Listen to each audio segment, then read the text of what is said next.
Bab 1338. Pembunuhan ada risiko, perlu waspada. Langit berbintang yang luas, dihiasi dengan bintang yang tak terhitung jumlahnya, dalam dan menawan. Bintang-bintang kecil bertebaran di langit berbintang, menutupi bumi dengan lapisan tipis selubung biru kristal. Pada saat ini, tak terhitung pendekar hitam di benua yang menatap langit berbintang yang luas di atas langit, dengan sedikit rasa ingin tahu dalam kegembiraan mereka. Ini adalah pertama kalinya mereka melihat langit berbintang.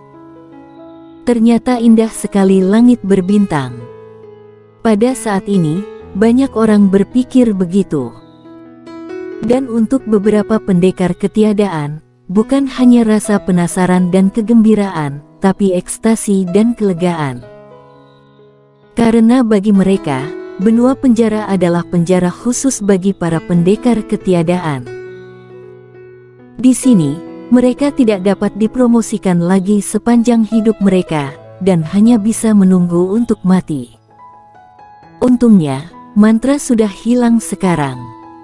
Mereka dibebaskan. Di arena, ketiga warrior yang terdiam lama, dan akhirnya Kuart tiba-tiba berkata, "Aku ingin menyerap energi naga sampah itu, jangan ganggu aku selama ini, kami bisa menyelesaikan sendiri jika ada masalah." Setelah itu, Kuart berubah menjadi sinar cahaya dan menghilang ke dada warrior yang. "Warrior yang, ikuti aku." Pada saat ini, gadis buta tiba-tiba berkata. Setelah dia selesai berbicara, dia berbalik dan berjalan. Warrior yang dengan cepat mengikuti dengan sedikit bersemangat. Mengapa? Karena dia mendengarnya tadi, peta pedang galaksi ada di gadis buta ini. Harta. Adapun apa yang dikatakan Wu Jijian, harus mengandalkan diri sendiri, tidak bisa mengandalkan hal-hal eksternal untuk mengambil jalan pintas. Itu yang dia katakan ke Linux, dan dia sudah mengerti domain pedang, bagaimana dia bisa dianggap mengambil jalan pintas. Bahkan, bagi warrior yang, benda asing juga semacam kekuatan, tentu saja dia tidak akan bergantung pada benda asing. Menurutnya, dia dapat menggunakan benda asing untuk meningkatkan kekuatan, tetapi tidak dapat mengandalkan benda asing sepenuhnya. Prinsip ini harus dijaga dengan baik, asalkan dijaga dengan baik, semakin banyak benda asing semakin baik, jika tidak menjaganya dengan baik, maka akan kehilangan diri sendiri, dan pada akhirnya akan salah fokus. Jadi, ini semua masalah mentalitas. Warrior yang mengikuti gadis buta ke bongkahan batu di tepi pantai tempat gadis buta sering duduk bersila. Laut di depannya surut beberapa ratus meter jauhnya. Saat laut surut, sebuah makam batu muncul di hadapan warrior yang dan gadis buta. Warrior yang mengikuti gadis buta ke kuburan batu. Kuburan batu itu berukuran biasa, tanpa batu nisan, dan tidak ada yang istimewa, hanya terbuat dari batu sederhana. Gadis buta terdiam cukup lama, lalu berkata, "Dia dan aku adalah kekasih sejak kecil, dia adalah seorang kultivator pedang sepertimu, dan pada saat itu, dia ingin bergabung dengan Istana Dewa Pedang, karena Istana Dewa Pedang adalah tanah suci bagi kultivator pedang di benua ini pada waktu itu. Namun, bakatnya tidak terlalu bagus, sehingga dia berkali-kali ditolak oleh Istana Dewa Pedang. Demi bergabung dengan Istana Dewa Pedang, dia harus berlatih keras. Waktu itu, aku pernah berlatih dengannya. Dia sangat giat, dan akhirnya, dia berhasil bergabung dengan Istana Dewa Pedang, tetapi hanya sebagai murid yang terdaftar." Warrior yang melirik kuburan batu dan tidak berbicara. Gadis buta mengulurkan tangannya dan membelai rambut di sekitar telinganya, yang telah diacak-acak oleh angin laut, dan melanjutkan, dia bilang, "Ketika dia menjadi murid bagian luar, dia akan mencariku dan membawaku ke Istana Dewa Pedang." Bicara sampai ini, gadis buta-buta berhenti sejenak, lalu berkata, "Aku baru tahu saat itu alasan dia selalu ingin bergabung dengan Istana Dewa Pedang, bukan untuk dirinya sendiri, tapi untukku." "Untukmu?" warrior yang bertanya-tanya. Gadis buta mengangguk kecil, "Saat itu aku belum terbangun, bukan hanya meridian yang terhalang, tapi juga tubuhku sangat lemah, bahkan tidak sehebat orang biasa. Istana Dewa Pedang adalah faksi terkuat di benua, dan ada banyak obat spiritual serta harta langit dan harta bumi di dalamnya. Alasan mengapa dia berusaha keras untuk bergabung dengan Istana Dewa Pedang adalah karena dia berharap untuk mendapatkan obat spiritual untuk aku. Sayangnya, dia tidak tahu bahwa tubuh aku tidak dapat disembuhkan oleh obat spiritual apapun." Warrior yang terdiam.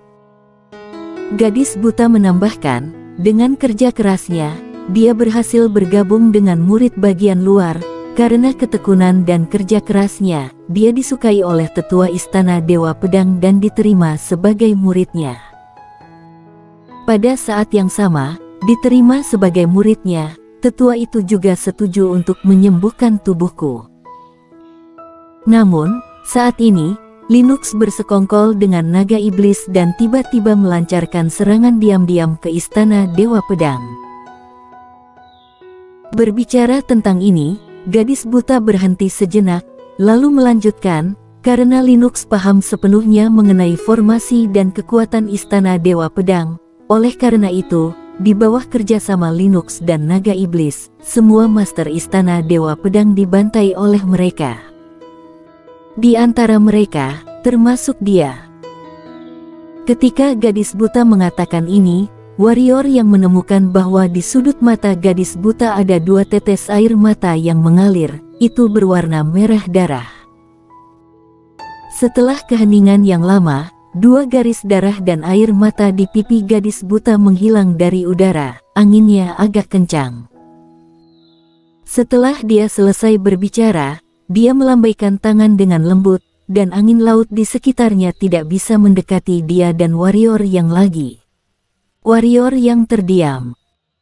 Gadis buta berkata, "Saat aku mengetahui bahwa dia telah pergi, air mata aku terus mengalir, dan terus mengalir. Pada akhirnya, aku menjadi buta, dan kemudian aku bangun. Ada 2 hal yang paling aku sesali dalam hidup aku. Hal pertama adalah aku tidak bisa membantu kakak tertua dan kedua saat itu, dan yang kedua adalah aku tidak membiarkan diriku menjadi buta lebih cepat. Jika aku menjadi buta lebih cepat, dia tidak akan mati." Warrior yang menggelengkan kepalanya, harus mengatakan bahwa naga iblis dan Linux pasti merasa sangat dirugikan, karena mereka membunuh 1 orang yang sepele di mata mereka, dan kemudian 1 orang dan 1 naga terperangkap di sini oleh gadis buta selama hampir 10.000 tahun, dan akhirnya juga meninggal. Dan semua itu karena murid bagian luar yang tidak terkenal. Pembunuhan itu berisiko, perlu berhati-hati. Aku menjebak naga iblis, tapi Linux lolos. Tapi aku tahu dia akan kembali karena aku merampok peta pedang galaksi." Pada saat ini, gadis buta berkata lagi, seperti yang diharapkan, setelah luka naga iblis benar-benar sembuh, dia kembali. "Sebenarnya, aku bisa membunuh naga iblis lebih awal. Tetapi jika aku membunuh naga iblis, maka Linux akan sepenuhnya bersembunyi. Untuk membunuh mereka berdua, aku hanya bisa menunggu naga iblis ini pulih. Sebenarnya, bahkan tanpa aku dan Kuart, kamu masih bisa mengalahkan mereka berdua, kan?" kata warrior yang. Dilihat dari bidikan gadis buta sebelumnya, warrior yang tahu bahwa gadis buta pasti tidak berusaha sebaik mungkin. Gadis buta terdiam sejenak, lalu berkata, "Aku sedikit terkejut dengan kedatanganmu. Kamu telah membantuku berkali-kali, dan kamu adalah kakak perempuan ketiga Hades. Jika aku duduk dan mengabaikanmu, apakah aku masih seorang manusia? Tanya warrior yang.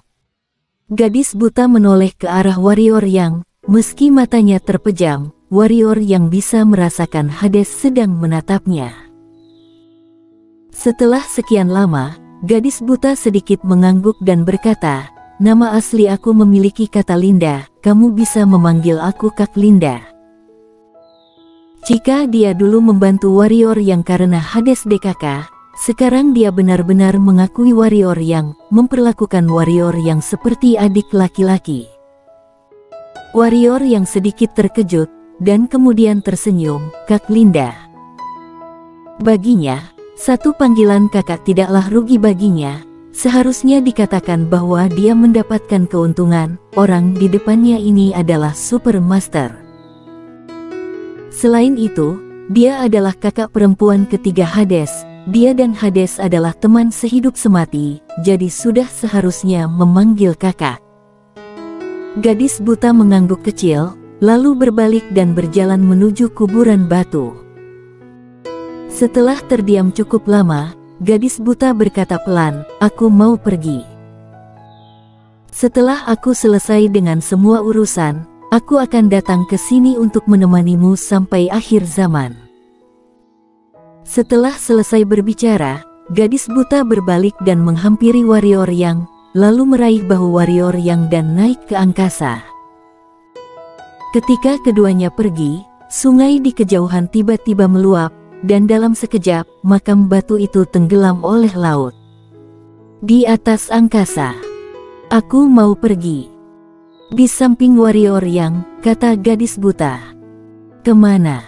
tanya warrior yang. "Ke tempat yang seharusnya aku datangi," kata gadis buta.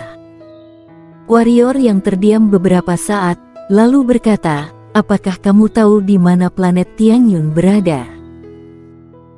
Planet Tianyun adalah tempat Putri Kaisar berada, dan dia tidak tahu apa-apa tentang tempat ini, tetapi dia tahu bahwa gadis buta berpengetahuan luas dan seharusnya tahu. Planet Tianyun. Gadis buta berkata, "Apakah kamu mau pergi ke planet Tianyun?" Warrior yang mengangguk. Gadis buta berkata, "Jika kamu ingin pergi ke planet Tianyun, atau kembali ke dunia spiritual, kamu harus pergi ke suatu tempat terlebih dahulu." "Kemana?" tanya warrior yang cepat. "Kota langit berbintang," kata gadis buta. "Kota langit berbintang." Warrior yang bertanya-tanya, "Apakah ini sebuah dunia?" Gadis buta menjelaskan, "Ini adalah sebuah kota, atau sebuah dunia, karena dunia itu hanyalah sebuah kota. Di kota ini, ada banyak formasi pengirim langit berbintang, yang dapat diteleportasi ke planet manapun kecuali dunia besar. Kota langit berbintang ini didirikan oleh sebuah keluarga di dunia besar, yang mengkhususkan diri dalam melayani dunia menengah dan kecil di bawah dunia besar. Tentu saja, ada biayanya." "Bagaimana menuju ke kota langit berbintang?" tanya warrior yang. Gadis buta melihat ke ujung langit dan berkata, "Di setiap planet, ada mereka memiliki satu formasi pengirim langit berbintang, dan ada juga di planet penjara ini. Jadi pergilah dari benua penjara dan pergi ke kedalaman langit berbintang di utara, kamu akan menemukan formasi pengirim langit berbintang. Masuklah dan kamu akan mencapai kota langit berbintang." Warrior yang mengangguk dan berkata, "Paham." Pada saat ini, gadis buta berkata, "Temperamenmu terlalu kaku, terlalu lurus, terlalu agresif. Dengan temperamen ini ditakdirkan untuk menyebabkan masalah dalam hidupmu. Namun, justru karena temperamen kamu inilah kamu dapat mencapai prestasi hari ini.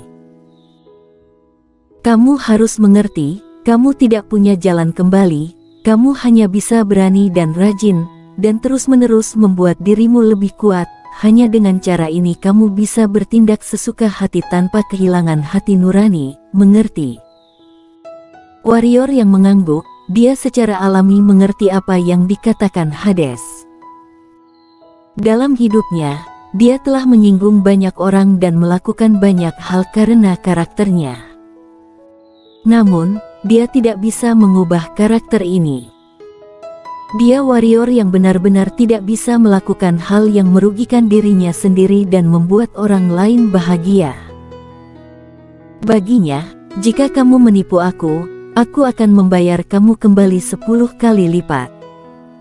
Membalas kebaikan kamu atau membalas dendammu. Ini adalah prinsip hidupnya dan karakternya.